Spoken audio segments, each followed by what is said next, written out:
আজি 11 ডিসেম্বৰ আৰু এই 11 ডিসেম্বৰৰ দিনটোতে প্ৰায় 3টা বছৰ সম্পূৰ্ণ হ'ল জাতিদ্ৰোহী সেই কা বিৰোধী আন্দোলন যেটো কা বিৰোধী আন্দোলনত অসমৰ সমগ্ৰ জনতা একেলগে জপিয়াই পৰিছিল কোনো ৰাজনৈতিক দলৰ আহ্বান নহয় জনতাই স্বেচ্ছাই গঢ়ি তুলিছিল ৰাজপথৰ এক জনজাগৰণ ৰাজপথৰ এক আন্দোলন কা বিৰোধী আন্দোলনত সমস্বৰত নিজৰ স্বৰ মিলাইছিল নিজৰ কণ্ঠ মিলাইছিল অসমৰ 3 কোটি জনতাই জাতিদ্ৰোহী কা বিৰোধী সেই আন্দোলনত জপিয়াই পৰিছিল অসমৰ ৰাইজ ছাত্ৰ সমাজৰ আহ্বান মৰ্মে সকলো একেলগে আহি ৰাজপথত সমবেত হৈছিল আজিৰ দিনটোতে অৰ্থাৎ 11 ডিসেম্বৰৰ দিনটোতে 2019 বৰ্ষত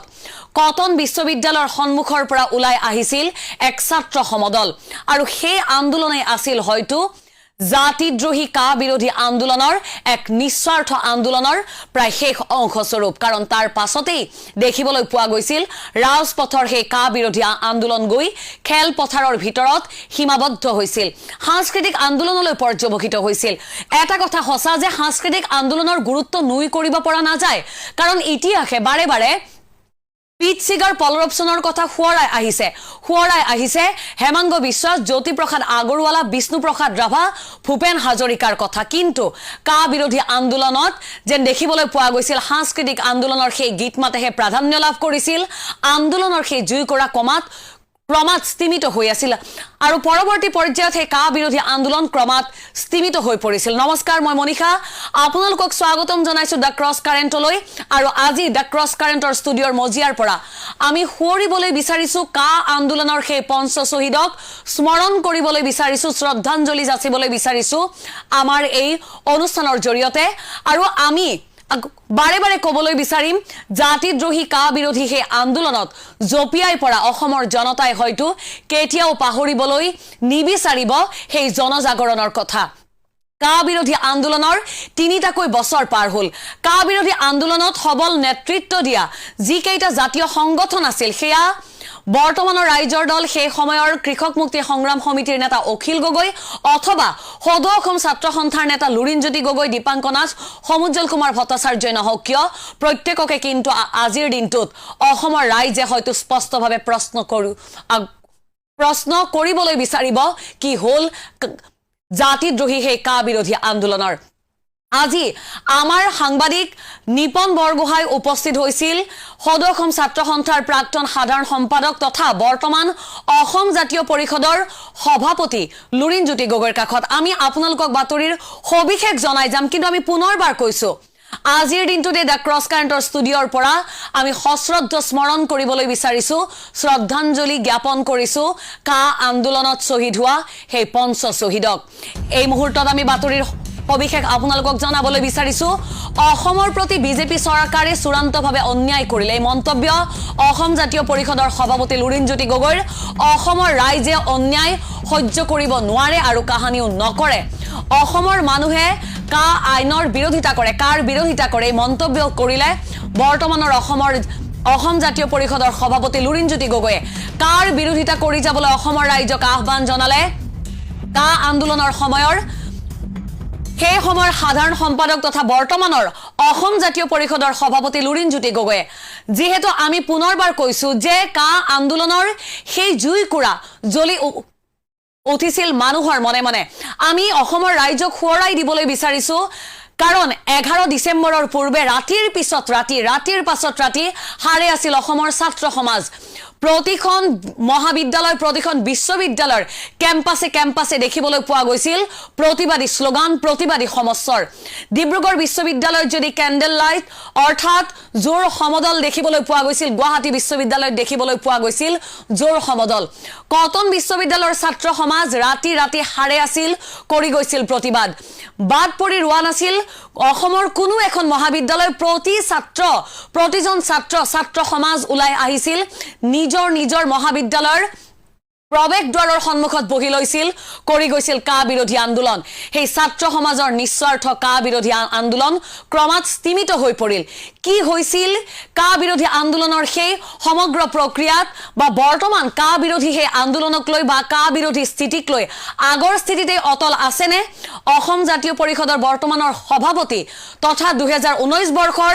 সদৌ অসম ছাত্ৰ সন্থাৰ সাধাৰণ সম্পাদক লুৰিণজ্যোতি গগৈ সেই সন্দৰ্ভত দ্য ক্ৰছ কাৰেণ্টৰ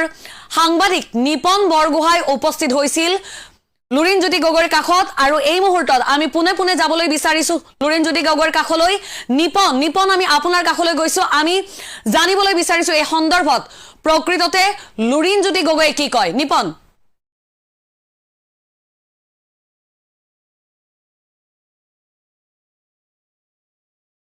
হয় নিপন আমি পুনৰবাৰ নিপনৰ কাষলৈ যাবলৈ চেষ্টা কৰিম সংযোগ বিচ্ছিন্ন হৈছে হয় আমি বৰ্তমান উপস্থিত আছো লুৰিণজ্যোতি দেৱৰ হৈতে যেহেতু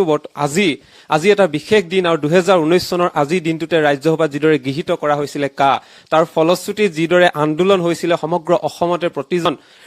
প্ৰতিজন খিলঞ্জীয়াই কান্দিছিলে আৰু অসমত কা আইন বাতিলৰ দাবীটো যথেষ্ট প্ৰতিবাদ হৈছিলে কিন্তু তাৰ পাছত হয়তো কোনোবাখিনিত এই প্ৰতিবাদ হেৰাই গল নেকি আমি বৰ্তমান উপস্থিত আছো অসম জাতীয় পৰিষদৰ সভাপতি লুৰিণজ্যোতি গগৈ দেৱৰ হৈতে আৰু তেখেতৰ পৰা আমি জানিবলৈ চেষ্টা কৰিম কি কব আজি এটা বিশেষ দিন আৰু এই বিশেষ দিনটোত আপোনালোকেও আজি সচলত প্ৰতিবাদৰ কাৰ্যসূচী লৈছে বা আপোনাৰ যি ভূমিকা আছিলে সেই সময় যথেষ্ট সকলো অসমবাসীয়ে গম পাইছিলে তাৰ পাছত আজি এটা বিশেষ দিন প্ৰতিটো বছৰে পাৰ হৈ গৈছে এইদৰে বিশেষ দিন হিচাপে কিন্তু কা আইন যেহেতু চৰকাৰে কোনো ধৰণৰ বাতিল নকৰিলে এই সন্দৰ্ভত কি কব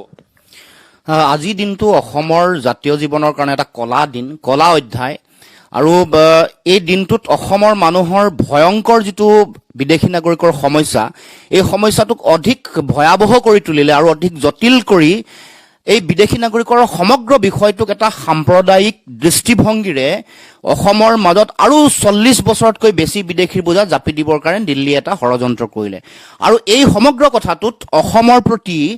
দিল্লীৰ যিটো দৃষ্টিভংগী যে অসম আৰু উত্তৰ পূৰ্বাঞ্চলৰ এই সমগ্ৰ অঞ্চলটো ইয়াৰ মানুহ ইয়াৰ জনগণ ইয়াৰ খিলঞ্জীয়া ৰাইজ ভূমিপুত্ৰসকলৰ তেওঁলোকৰ ভৱিষ্যত তেওঁলোকৰ সংস্কৃতি তেওঁলোকৰ ভাষা তেওঁলোকৰ সমাজ তেওঁলোকৰ সভ্যতা এইবোৰ যে তেওঁলোকৰ কাৰণে গুৰুত্বপূৰ্ণ নহয় কেৱল মাত্ৰ উত্তৰ পূৰ্বাঞ্চলখনক লুণ্ঠনৰ ক্ষেত্ৰ হিচাপেহে ব্যৱহাৰ কৰে তেওঁলোকৰ ৰাজনৈতিক ভৱিষ্যত আৰু সামাজিক জীৱন অস্তিত্বৰ সংকটৰ গৰাহত পৰিলেও তেওঁলোকে যে তিল মানুহ ভ্ৰক্ষেপ নকৰে সেই কথা তেওঁলোকৰ কথাত সেই দিনটোত পতীয়মান হলো আমি সকলোৱে আৰু আমি দেখিবলৈ পালো অতি অসাংবিধানিক এখন আইন এখন সাম্প্ৰদায়িক আইন এখনক তেওঁলোকে নিজৰ ক্ষমতাৰে বলিয়ান হয় তেওঁলোকৰ ওচৰত সংখ্যা আছে বুলি জোৰ কৰি তেওঁলোকে জাপি দিলে সমগ্ৰ অসমত কা আন্দোলনৰ আগত 2016 চনত কেব 2016 কেব 2019ৰ বিৰুদ্ধে ব্যাপক গণ অভ্যুত্থান হৈছিল তাৰ আগত এখন অৰ্ডাৰ আৰু এখন নটিফিকেশ্যন আছিল সেই দুখন 2015 চনতে 2016 চনত যেতিয়া সোণোৱাল চৰকাৰ হোৱাৰ 3 মাহ 4 মাহৰ পিছতে সেই দুখন নটিফিকেশ্যন আহিছিল গতিকে আমি দেখিবলৈ পাইছো যে এই যিটো ষড়যন্ত্ৰ বিজেপি চৰকাৰৰ কুট কৌশল সেইটো তেনেকৈ আৰম্ভ হৈছিল আৰু বিশেষকৈ কা যেতিয়া গৃহীত হৈ গ'ল লোকসভাত আমাৰ শ্বহীদ দিৱসৰ দিনটোতে আৰু ৰাজ্যসভাত আজিৰ দিনটোত এই দিনটোত তেওঁলোকে গৃহীত কৰি তেওঁলোকে অসমৰ প্ৰতি তেওঁলোকৰ যিটো অন্যায় চূড়ান্ত যিটো অবিচাৰ সেইটো তেওঁলোকে শক্তিশালীভাৱে জাহিৰ কৰিলে আৰু তাৰ বিৰুদ্ধে অসমৰ জনতাই সমগ্ৰ অসমৰ বিভিন্ন প্ৰান্তত জনতা ৰাজপথলৈ লৈ আহিল ব্যাপক বিশাল গণ অভ্যুত্থান হ'ল এটা গণসংগ্ৰামৰ সূচনা হ'ল ৰাইজে সকলোৱে একেমুখে ঐক্যবদ্ধভাৱে এই কথা ক'লে যে দুৰ্ঘোৰ অন্যায় হৈছে অসমৰ জনগণে অবৈধ বিদেশী নাগৰিকৰ বোজা 71 চনৰ 25 মাৰ্চলৈকে লৈছে সমগ্ৰ ভাৰতবৰ্ষৰ হৈ লৈছে মানৱীয়তাৰ দৃষ্টিভংগীৰে লৈছে আৰু আন্তঃৰাষ্ট্ৰীয় চুক্তিৰ প্ৰতি সন্মান জনাই সকলো কথা নিজে সকলো বুজা হাতত লৈ অসমে ভাৰতীয় মানুহৰ আগত নিজৰ যিটো বিশালতা আৰু এইটো নিদৰ্শন দাঙি ধৰিছে গতিকে আৰু অন্যায় অসমৰ ৰাইজে সহ্য কৰিব নোৱাৰে গ্ৰহণ কৰিব নোৱাৰে বিদেশী নাগৰিকৰ সমস্যাৰ যিটো ভয়াৱহতা ইয়াৰ যিটো পটভূমি ইয়াৰ যিটো বেকগ্ৰাউণ্ড ভাৰতবৰ্ষৰ আন কোনো ৰাজ্যতে একে নহয়। ভাৰতবৰ্ষৰ আন ৰাজ্যসমূহত গুজৰাট, ৰাজস্থানত তেওঁলোকে পাকিস্তানৰ পৰা অহা বিভিন্ন ধৰণৰ মানুহ বা 10,000 5,000 মানুহ তেওঁলোকে ল'বলৈ তেওঁলোকে সাজু নহয়, এই কথা আমি সকলোৱে জানো। আনকি আমি দেখিবলৈ পাইছো যে গুজৰাটত 10,000 তেনেকুৱা পাকিস্তানৰ পৰা অহা মানুহৰ বিৰুদ্ধে আজিলৈকে তেওঁলোকে নাগৰিকত্ব দিবলৈ তেওঁলোকে বিৰোধিতা কৰি আহিছে চৰকাৰ, প্ৰতিখন চৰকাৰে, বিজেপি চৰকাৰ হৈছে, কংগ্ৰেছ চৰকাৰ হৈছে, কোনেও ব্যৱস্থা গ্ৰহণ কৰা নাই। কিন্তু অসমত তেওঁলোকে এই কাম কৰি অসমৰ প্ৰতি তেওঁলোকৰ যিটো অন্যায়, অসমক যে তেওঁলোকে কোনো কাৰণতে গুৰুত্ব নিদিয়ে এই কথা প্ৰমাণ হৈছে। কাৰণ এই সমগ্ৰ কথাটো উত্তৰ পূৰ্বাঞ্চলৰ প্ৰতিখন ৰাজ্যৰ মুখ্যমন্ত্ৰীয়ে এই কথা বুজি পাইছিল, ৰাইজে বুজি পাইছিল, বিৰোধিতা কৰিছিল, আৰু তাৰ ৰাজনৈতিক নেতৃত্বৰ তেওঁলোকে নেতৃত্বতে ত্ৰিপুৰাক বাদ দি, ত্ৰিপুৰা আৰু অসমক বাদ দি মিজোৰামক কওক, মেঘালয় কওক, নাগালেণ্ড কওক, মণিপুৰ কওক, সকলোৱে এইখন আইন এখন অতি সাম্প্ৰদায়িক ধৰ্মীয় মেৰুকৰণৰ লক্ষ্যৰে তেওঁলোকে বিজেপি চৰকাৰে উত্তৰ পূৰ্বাঞ্চলক গিনিপিগ সজাই সমগ্ৰ ভাৰতবৰ্ষত ধৰ্মীয় মেৰু বিভাজনৰ পৰিৱেশ সৃষ্টি কৰি তেওঁলোকে ৰাজনৈতিক বৈতৰণি প্ৰতি বছৰে বছৰে নিৰ্বাচন আহিলে পাৰ হৈ যোৱাৰ এটা লক্ষ্য হিচাপে তেওঁলোকে চিন্তা চৰ্চা কৰি এই কাম কৰিছিল বুলি সকলোৱে উপলব্ধি কৰিছিল উত্তৰ পূৰ্বাঞ্চলৰ ৰাইজে। কেৱল মাত্ৰ অসমৰ যিসকল নেতৃত্ব লৈ আহিছিল তেওঁলোকে আত্মসমৰ্পণ কৰি নিজৰ ৰাজনৈতিক স্বাৰ্থ, মন্ত্ৰিত্ব বচাবৰ কাৰণে তেওঁলোকে অসমৰ ৰাইজৰ বিৰুদ্ধে তেওঁলোকে মাত মাতিলে আৰু অসমৰ ৰাইজক বিভ্ৰান্ত কৰিবলৈ উঠি পৰি লাগিলে।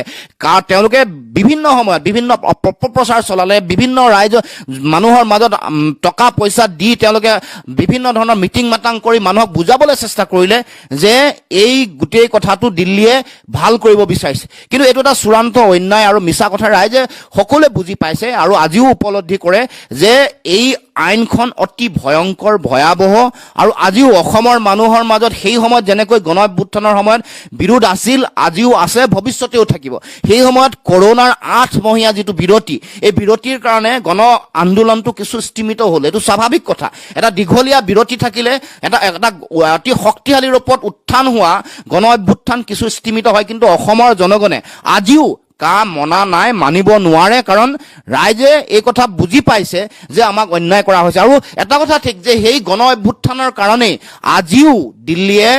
এই কাখনৰ ৰুল ফ্ৰেম কৰিবলৈ সাহস নকৰিলে। তেওঁলোকে আজিও কাখনক তেওঁলোকে ৰাজনৈতিক হাথিয়াৰ হিচাপে ব্যৱহাৰ কৰে। নিৰ্বাচন আহিলেই কা সম্পৰ্কীয় এটা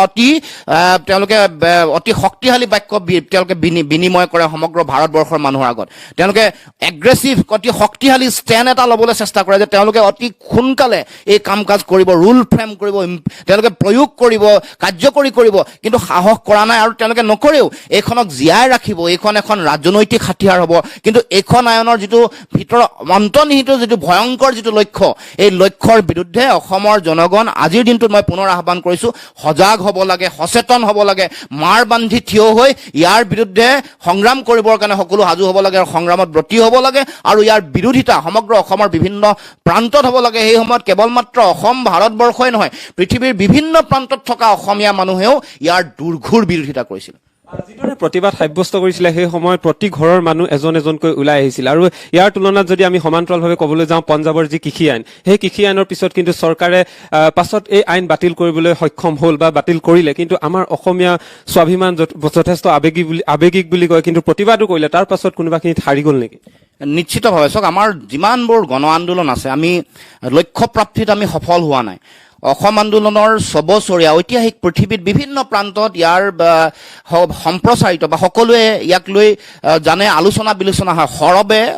ভালকে আলোচনা হয়। সেই অসম আন্দোলনৰ পিছতো অসম চুক্তি আজিলৈকে কাৰ্যকৰী নকৰিলে, ৰূপায়ণ নকৰিলে। আমি দেখিবলৈ পাইছো সেই যিটো গণ অভ্যুত্থান, ঐতিহাসিক পৃথিৱী বিভিন্ন প্ৰান্তত জোকাৰণি তোলা অসম আন্দোলনৰ সফল পৰিসমাপ্তিৰ পিছতো চৰকাৰী কূটকৌশল, কাচৰাজি, তেওঁলোকৰ ষড়যন্ত্ৰৰ কাৰণে আজিও অসম চুক্তি মৰ্মে বিদেশী নাগৰিকৰ সমস্যা,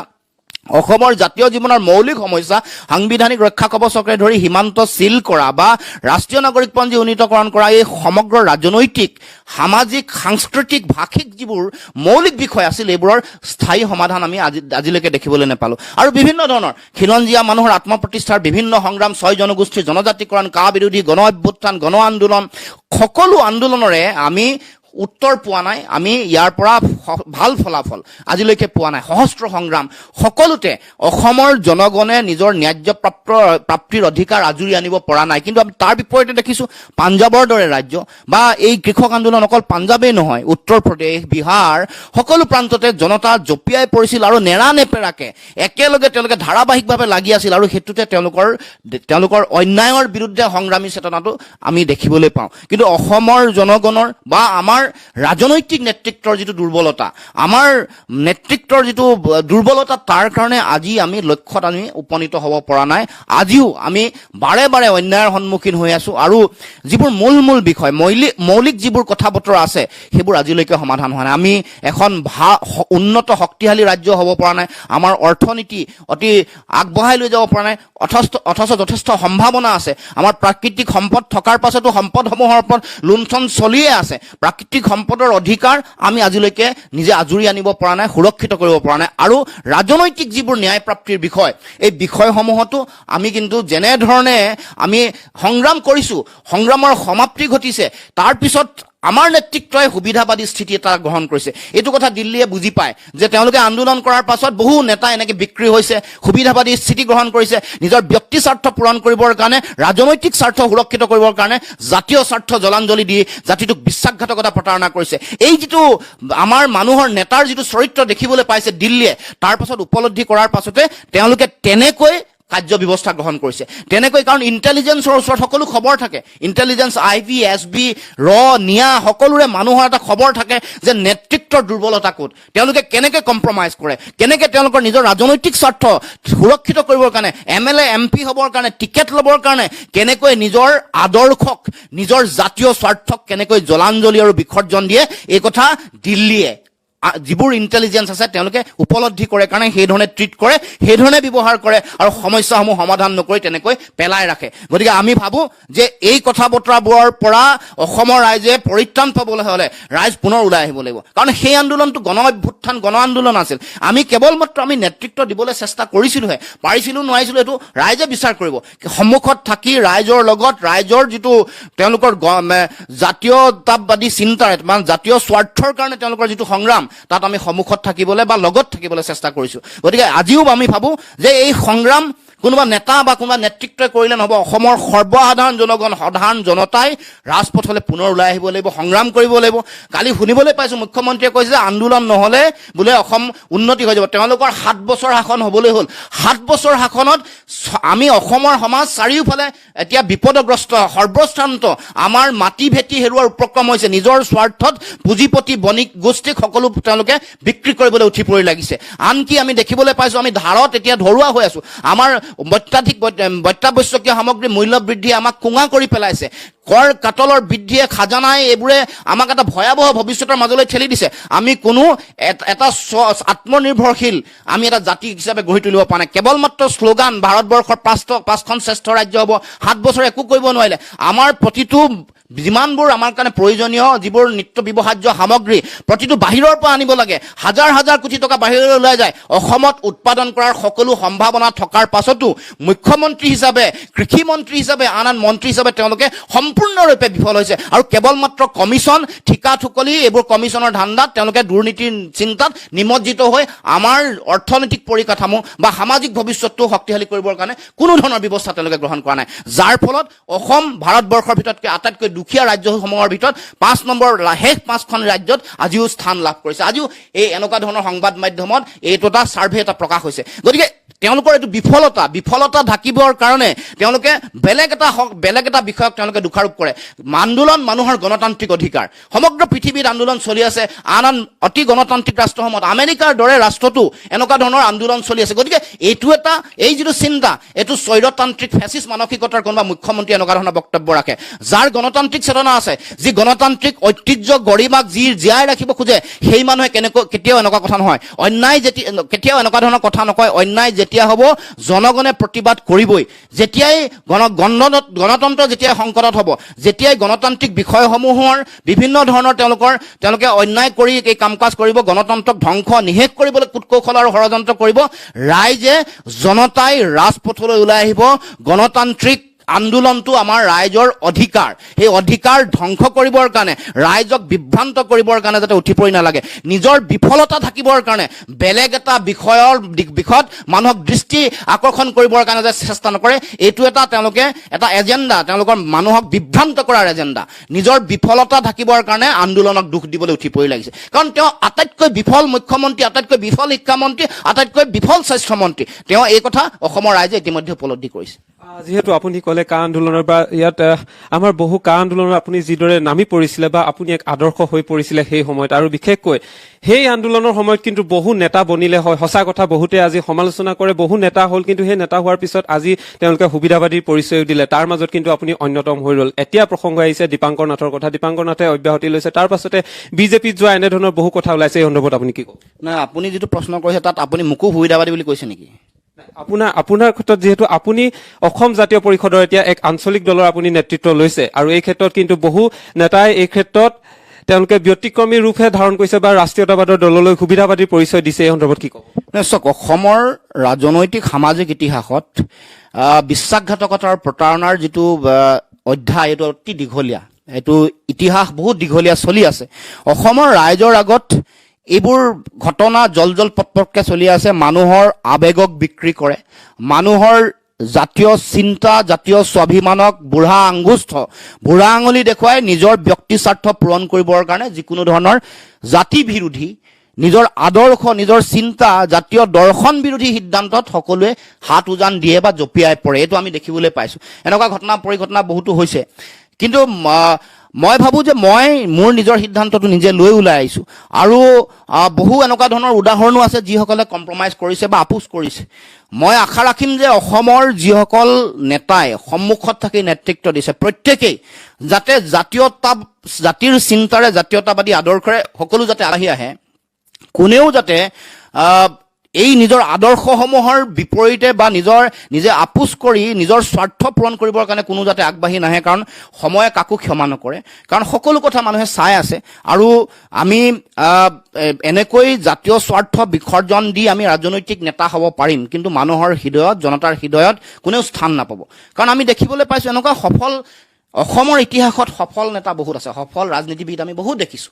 কিন্তু সফল ৰাজনীতিবিদ মানেই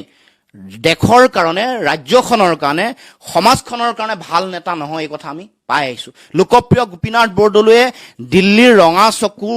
ভয় নকৰি তেওঁলোকৰ বিৰোধিতা কৰি কৈছিল যে আমি বিদেশী নাগৰিকৰ, আমি ইয়াত সংস্থাপনৰ কথা, আমাৰ ইয়াত দিয়াৰ কথা আমি কেতিয়াও গ্ৰহণ কৰিব নোৱাৰো, বিৰোধিতা কৰিছো।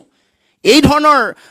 দিল্লীৰ একে চৰকাৰ থকাৰ পাছতো বেলেগ বেলেগ ৰাজ্যসমূহত, মেঘালয়তো এনেকুৱা বিৰোধিতা কৰিছে, তেওঁলোকে জাতীয়তাবাদৰ মুখ্যমন্ত্ৰীয়ে উদাহৰণ দাঙি ধৰিছে। কিন্তু আমাৰ নেতাসকলে সদায় এনেকৈ কাম কাজ কৰা আমি ইয়াৰ মাজত ভাল নেতাও বহুত আছে, ভাল যিসকল নেতাই জাতিটোৰ কাৰণে, জাতীয় স্বাৰ্থৰ কাৰণে কেতিয়াও কম্প্ৰমাইজ কৰা নাই, তেনেকুৱা নেতাও বহুত আছে। কিন্তু